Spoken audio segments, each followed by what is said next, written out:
তোমালোকৰ বৌ গুচি গ'ল। 500 টকা নিদিলে এতিয়া 500 টকাই আছিলে। ইয়াতে দিয়া হেৰিখন থৈ লোৱা।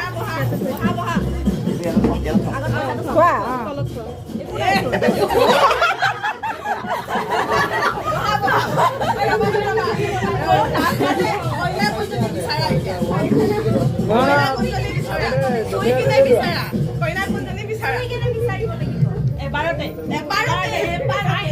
এতিয়া মিছ কৰিলে দিগদাৰ হ'ল।